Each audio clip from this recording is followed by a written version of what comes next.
Ziva était à l'hôpital, allongée sur son lit, pleurant et transpirant, la douleur de l'accouchement la déchirant. Elle était effrayée mais excitée. Elle savait que bientôt elle tiendrait sa petite fille dans ses bras. Malgré la douleur, elle souriait, persuadée que son mari, Obina, était juste dehors, attendant avec joie de rencontrer leur fille et de lui donner un beau prénom. Elle pensait qu'ils allaient commencer un nouveau chapitre ensemble en tant que parents. Mais Obina, lui, n'était pas là. Il n'attendait pas avec amour. Au lieu de cela, alors que Ziva souffrait et lui faisait confiance, il avait discrètement quitté la chambre d'hôpital et s'était rendu au bureau d'enregistrement, non pas pour inscrire le nom que Ziva avait choisi, ni même pour honorer leur famille, mais pour commettre un acte choquant et cruel. Obina avait enregistré le bébé sous le nom d'une autre femme, Amalie, un nom qui ne signifiait rien pour Ziva, mais tout pour lui. Amalie n'était pas un prénom quelconque. C'était la maîtresse secrète d'Obina, une personne qu'il cachait à Ziva depuis longtemps. Et maintenant, à l'insu de Ziva, il donnait son nom à leur fille nouveau-née, comme si Amalie en était la mère. C'était plus qu'une trahison. C'était comme voler quelque chose de sacré à Ziva alors qu'elle était la plus impuissante. À cet instant, alors que Ziva s'efforçait de donner la vie, pensant que son mari était à ses côtés, il était occupé à céder sa place à une autre femme. Et le pire, c'est que Ziva n'en avait aucune idée. Elle était toujours dans cette pièce, en sang, en pleurs, l'attendant, l'aimant, et il la trahissait déjà d'une manière qu'elle n'imaginait pas. Ce n'était pas seulement une tromperie. Ce n'était pas seulement un mensonge. C'était plus profond. C'était silencieux, sournois et dangereux. Ils changeaient l'identité de leur enfant, et Ziva n'en avait aucune idée. Elle rêvait encore de leur avenir heureux, mais en dehors de cette pièce, son mari lui avait brisé le cœur d'une manière à laquelle elle n'était pas préparée. Alors, tandis que Ziva tenait bon, surmontant la douleur, croyant en l'amour et la famille, Obina s'occupait de s'assurer que le nom d'une autre femme soit lié à leur enfant pour toujours. Il pensait qu'elle ne le découvrirait jamais, mais il avait commis une terrible erreur. 3 jours après son accouchement, Ziva s'est assise dans son lit d'hôpital, berçant doucement son bébé dans ses bras. Son corps était encore faible, mais son cœur débordait d'amour pour sa petite fille. Elle avait tant souffert, mais tenir son bébé dans ses bras lui donnait l'impression que tout en valait la peine. Les infirmières lui sourirent, et tout redevint calme, jusqu'à ce qu'une infirmière entre avec une enveloppe blanche et la lui tende. C'était l'acte de naissance de son bébé. Ziva l'ouvrit avec enthousiasme. Elle s'attendait à voir le nom qu'elle et Obina avaient choisi ensemble, mais lorsque ses yeux se posèrent sur le papier, son sourire se figea. Ses mains se mirent à trembler. Ses yeux clignèrent, essayant de comprendre ce qu'elle voyait. Le nom inscrit sur le certificat était Tamal Obina Junior. Ziva fixait le papier, le corps glacé. Elle ouvrit la bouche, mais aucun mot ne sortit. Puis elle réussit à murmurer « Qui est Tamal ?» Sa voix était douce, mais empreinte de confusion et de peur. L'infirmière parut surprise. « N'est-ce pas le nom que vous et votre mari avez donné ?» demanda-t-elle. Ziva secoua lentement la tête, le cœur battant la chamade. Elle avait l'impression que les murs de la chambre d'hôpital se refermaient sur elle. Ce nom, oh merde, ça ne lui appartenait pas. Ça n'appartenait pas à sa fille. C'était complètement faux. Et cela ne signifiait qu'une chose. Ziva se souvenait des étranges appels nocturnes, de l'odeur de parfum sur la chemise d'Obina, des fois où il disait faire des voyages d'affaires qui n'avaient aucun sens. Les pièces du puzzle commençaient à s'assembler. Elle avait ignoré ces signes auparavant, pensant qu'elle réfléchissait trop. Mais maintenant, ce document le prouvait. Ce n'était pas une simple erreur. C'était un plan. Obina n'avait pas seulement trahi son cœur. Il était allé plus loin. Il avait lié juridiquement le nom d'une autre femme à celui de leur fille. C'était écrit noir sur blanc, là, entre ses mains. La douleur qu'elle ressentait n'était plus seulement émotionnelle. Elle était réelle, légale et officielle. Et elle ne pouvait être ignorée. Ziva sentit les larmes couler sur ses joues. Mais elle ne cria pas. Son esprit s'emballait. Son bébé dormait paisiblement dans ses bras, ignorant la tempête qui venait de frapper le monde de sa mère. À cet instant, Ziva comprit que sa vie avait changé à jamais. Ce qu'Obina avait fait était bien plus que de la tromperie. Il lui avait volé quelque chose, une part de l'identité de sa fille. Elle se sentait impuissante. Mais au fond d'elle, quelque chose s'illuminait dans son cœur. Elle n'allait pas laisser passer ça. Obina pensait ne jamais le découvrir. Mais maintenant, la vérité était entre ses mains, et elle n'allait pas rester silencieuse. Ziva était assise tranquillement sur le lit d'hôpital, son bébé reposant paisiblement à ses côtés. Son cœur était lourd de confusion et de douleur. Elle venait d'apprendre que l'acte de naissance de son bébé portait le nom d'une autre femme, Amal. Quand Obina est enfin venue lui rendre visite, elle n'a pas crié. Elle n'a pas hurlé. Elle demanda simplement « Pourquoi ?» Obina semblait nerveux. Il évita son regard et tenta de sourire comme si de rien n'était. Puis il dit que c'était une erreur. « Tu étais inconsciente, Ziva. L'officier d'état civil est arrivé trop vite et j'ai paniqué. J'ai juste donné un nom. Je n'avais pas les idées claires. » Mais Ziva n'était pas inconsciente. Elle avait ressenti chaque instant de l'accouchement. Fatiguée? Oui. Souffrante? Oui. Mais elle se souvenait de tout. Elle se souvenait d'Obina, resté longtemps absent pendant le processus. Elle se souvenait avoir demandé après la naissance du bébé, et qu'on lui avait dit qu'il était parti régler quelque chose, et que maintenant ce quelque chose avait un nom, Amal. Ziva le fixait, silencieuse. Elle repensa à toutes les choses étranges qu'elle avait remarquées ces derniers mois. Obina était autrefois si attentionnée, si présente. Mais les choses avaient changé. Il commença à répondre aux appels téléphoniques dehors, chuchotant et semblant nerveux quand elle entrait.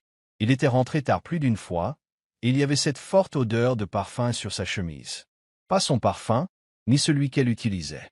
Elle le lui avait déjà demandé, et à chaque fois, il avait une nouvelle excuse. C'était la femme de ménage. Un collègue m'a serré dans ses bras. Ce n'était rien, ma belle. Mais maintenant, ce n'était plus rien. Ce nom, Amal, n'était pas un nom au hasard. Ziva n'avait jamais entendu ce nom auparavant, mais il était désormais associé à sa fille. Un nom légal, un nom qui suivrait son enfant partout.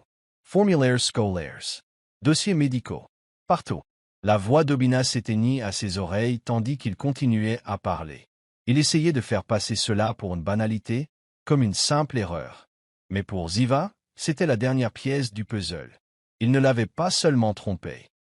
Il avait tenté d'effacer son rôle de mère. Il avait tenté d'introduire la présence d'une autre femme dans la vie de leur enfant. Sans sa permission, elle regarda son bébé, endormi paisiblement, innocent et inconscient de la tempête qui l'entourait. Ziva sentit son cœur se serrer. Comment Obina avait-il pu faire ça? Comment avait-il pu confier une part aussi importante de la vie de leur enfant à quelqu'un d'autre? Elle ne pouvait pas pardonner cela. Plus maintenant. Plus jamais. Car désormais, la trahison avait un nom, et il était écrit à l'encre. Amal s'était toujours considérée comme bien plus qu'une simple femme. Dès sa première rencontre avec Obina, elle avait cru qu'elle était celle qu'il aimait vraiment.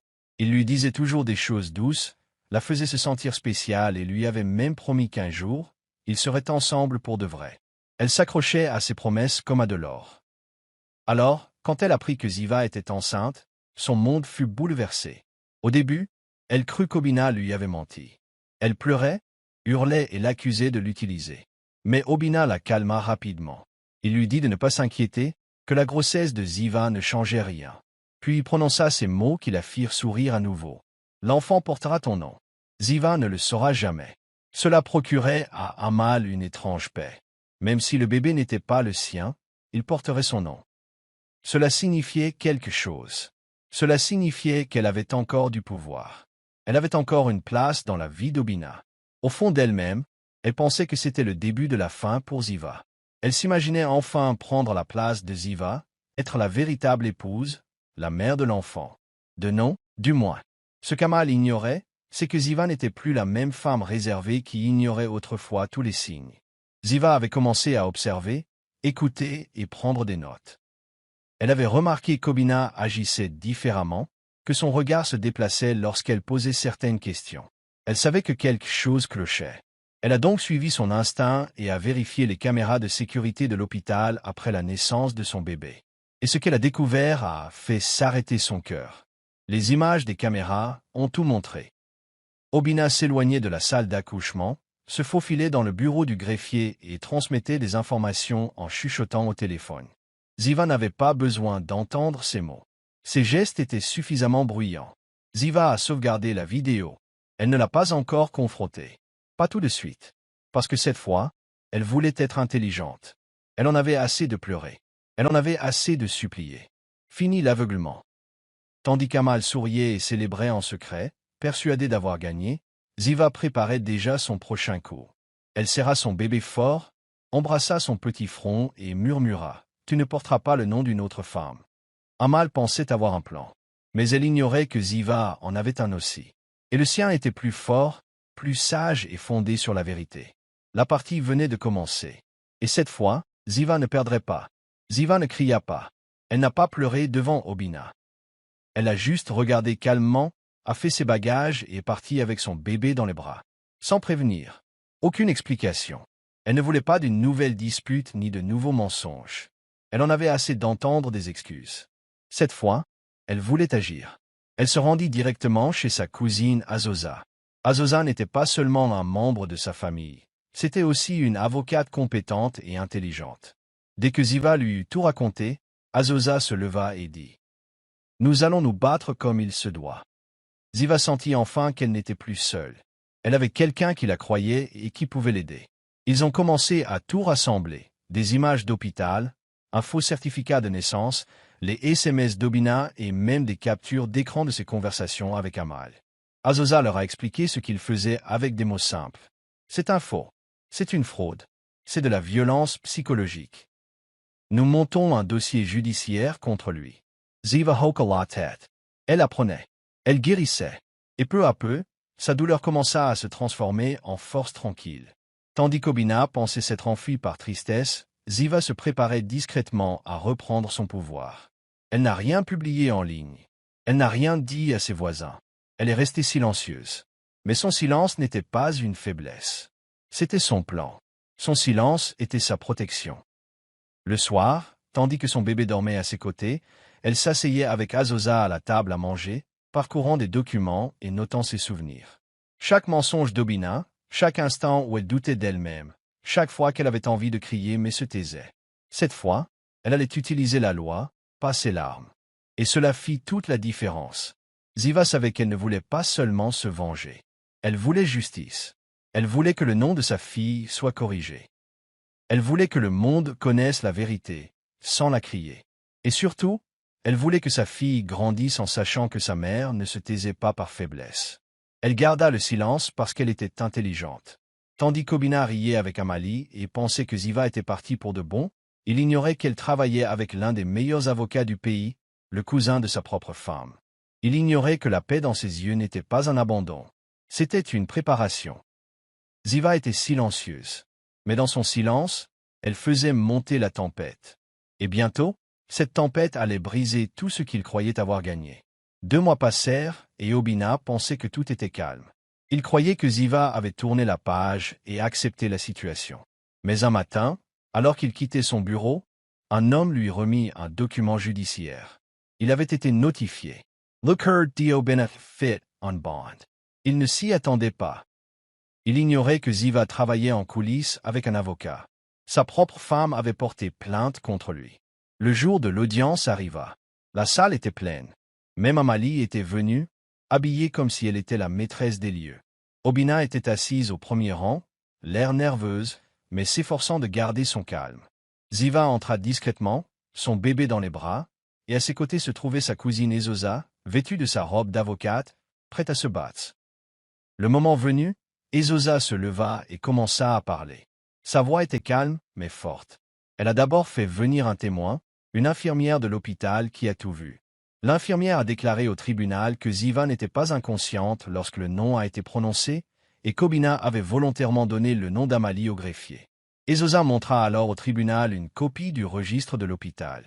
Il avait été modifié, mais Azosa possédait également l'original.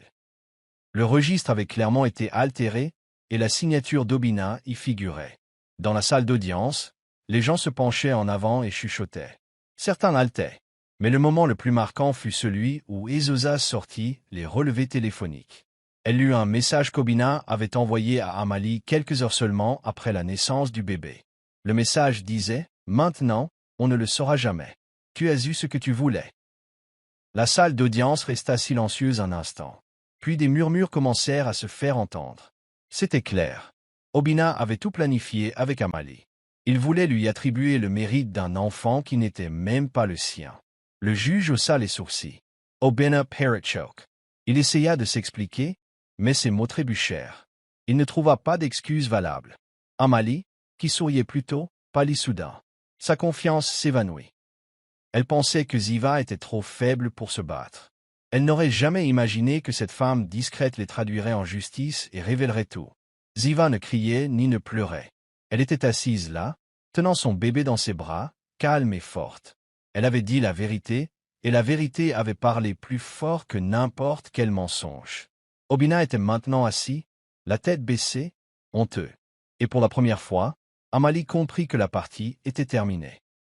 Tout le monde savait désormais ce que Ziva avait ressenti au fond d'elle-même. Elle avait été trahie, mais pas brisée. Et la vérité, enfin, éclatait au grand jour. Obina se croyait intelligent. Il croyait qu'en changeant le nom du bébé, il aurait le contrôle sur tout. Il pensait que Ziva serait trop faible pour riposter. Il se sentait puissant, comme s'il avait gagné. Mais ce qu'il ignorait, c'est que Ziva avait tout planifié en secret. Et sa plus grosse erreur? Il avait oublié qui était vraiment Ziva. Obina ignorait que la famille de Ziva était propriétaire de l'hôpital où elle avait accouché. Chaque recoin de cet hôpital était équipé de caméras, et le personnel éprouvait un profond respect pour la famille de Ziva. Lorsqu'elle demandait des images et des informations, on lui donnait tout sans délai. Rien ne lui était caché. Il oubliait aussi que la cousine de Ziva, Ezosa, n'était pas n'importe quelle avocate. Elle était l'une des meilleures du pays. Ezosa avait remporté de nombreux procès difficiles et était respectée dans les tribunaux de tout le pays. Elle ne se contentait pas d'étudier le droit, elle savait l'utiliser avec sagesse et puissance. Obina ne s'attendait pas à ce que Ziva ait une personne aussi forte à ses côtés. Et pire encore, il avait oublié que Ziva avait commencé à tout enregistrer dès qu'elle sentait que quelque chose n'allait pas. Chaque appel tard le soir, chaque message étrange, chaque mot qu'il prononçait qui ne lui semblait pas juste. Elle avait tout enregistré. Son silence n'était pas dû à la peur, mais à la préparation. Pendant qu'Obina mentait, Ziva collectait discrètement la vérité comme des armes. Ainsi, lorsque le juge a vu les preuves, les images, les messages, les témoins et même les enregistrements vocaux, la décision a été facile. Obina n'a pas seulement perdu le procès, il a tout perdu. Le tribunal a accordé la garde exclusive de l'enfant à Ziva. Obina n'a même pas été autorisé à lui rendre visite sans autorisation. Ces mensonges lui avaient coûté le droit d'être considéré comme un père digne de confiance. Le juge a déclaré que ses actes démontraient qu'il n'était ni un homme sûr ni un homme honnête. Ziva n'a pas regretté. Elle est sortie du tribunal plus forte, la tête haute, tenant fièrement son bébé dans ses bras. Elle n'a pas seulement gagné le procès, elle a retrouvé sa liberté, sa paix et son pouvoir. Obina, quant à elle, est devenue le sujet de conversation de la ville, mais pas dans le bon sens du terme. Son nom était partout, mais pas celui du succès. On murmurait à son sujet dans la rue, ses amis cessèrent de l'appeler, même son entreprise commença à souffrir. Son image fut détruite. Finalement, Obina perdit Ziva, son enfant, sa fierté et le respect de tous. Tout cela parce qu'il oublia que la femme qu'il avait trahie était bien plus intelligente et forte qu'il ne l'aurait cru. Amal pensait avoir tout prévu. Elle croyait qu'Obina quitterait Ziva et la choisirait. Elle rêvait de devenir sa femme, d'élever son enfant et de profiter de la vie luxueuse qu'elle pensait mériter. Mais ses rêves commencèrent à s'effondrer sous ses yeux. Lorsque Ziva a gagné le procès et qu'Obina a été démasquée devant tout le monde, Amal a réalisé qu'elle n'obtenait rien. Ni l'homme, ni l'enfant, pas même un peu de sympathie. Obina a cessé de répondre à ses appels. Ses promesses ne valaient plus rien. Le bébé qui devait porter son nom avait été légalement rendu à Ziva. Et l'argent? Disparu. L'entreprise d'Obina s'effondrait également. Amal paniquait, ne sachant plus quoi faire. Alors elle essaya de renverser la situation. Elle s'est précipitée au tribunal et a porté plainte, affirmant avoir subi un préjudice moral.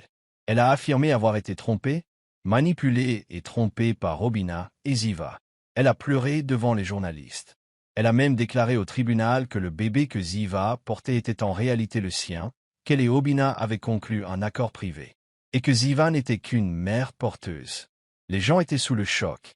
Pendant un bref instant, certains ont même commencé à la croire. Les médias ont repris l'histoire.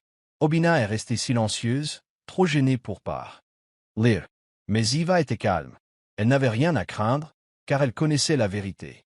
Le tribunal a ordonné un test ADN, simple et clair. Quelques jours plus tard, les résultats sont tombés. Le bébé n'avait aucun lien génétique avec Amal, pas même une seule correspondance.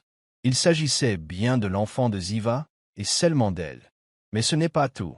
Le tribunal a exigé des preuves qu'Amal avait déjà été enceinte. C'est alors que le mensonge final a été dévoilé.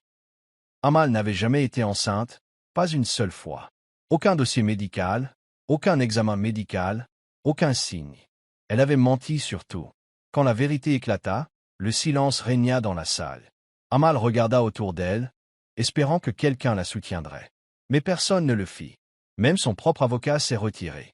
Les gens l'ont vue telle qu'elle était vraiment.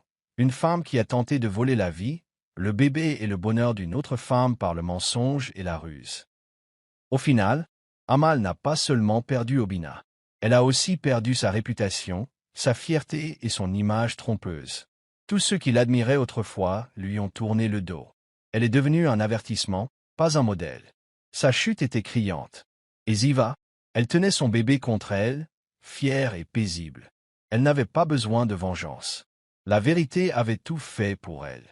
Après tout ce qu'elle avait traversé, beaucoup pensaient que Ziva allait craquer. Ils pensaient qu'elle allait se cacher et disparaître. Mais Ziva fit le contraire. Elle se releva plus forte que jamais. Elle n'a pas gaspillé son énergie à crier ou à rechercher la pitié. Elle a simplement tenu bon et repris le contrôle de sa vie. La première chose qu'elle a faite a été de changer légalement le nom de sa fille. Le nom qu'Obina et Amal avaient tenté d'imposer à son enfant fut effacé à jamais. Ziva donna à son bébé un nom chargé de sens et d'amour. Un nom qui reflétait la force, la vérité et un nouveau départ. Ce fut une victoire discrète mais puissante. Une victoire qui prouvait qu'elle avait repris le contrôle. Mais Ziva ne s'est pas arrêtée là. Elle se souvenait à quel point elle s'était sentie perdue et seule durant ses jours les plus difficiles. La douleur, la trahison, le silence.